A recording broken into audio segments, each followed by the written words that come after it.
روزے کے بعد یہ ہے کہ نماز کی پابندی، اور وہ بھی اول وقت میں پڑھنا بے حد ضروری ہے۔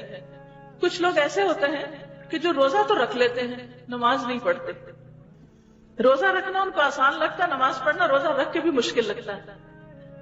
تو نماز کے بارے میں تو آپ سب جانتے نا، اسلام اور کفر کے درمیان فرق کرنے والی چیز ہے، الگ الگ کر دیتی ہے۔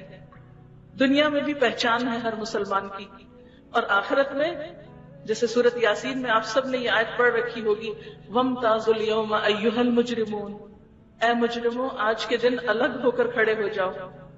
دنیا میں نماز اگر نہیں پڑھتے تھے تو نماز پڑھنے والے اور نہ پڑھنے والے قیامت کے دن اکٹھے نہیں ہو سکیں گے۔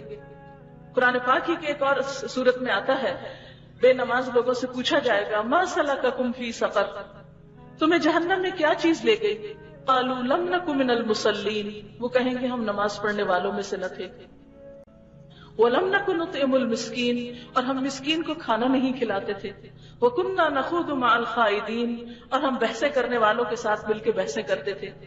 آج ہم میں سے بعض مسلمانوں کا حال یہ ہو گیا کہ نہ وہ اللہ کا حق ادا کرتے ہیں، نہ بندوں کا حق ادا کرتے ہیں، اور جہاں دین کی بات آتی ہے بحث مباحثہ شروع کر دیتے ہیں۔ ہمارا دین بحث مباحثے کے لیے تو نہیں، اتنی خوبصورت تعلیمات تو زندگی میں عمل کے لیے ہیں۔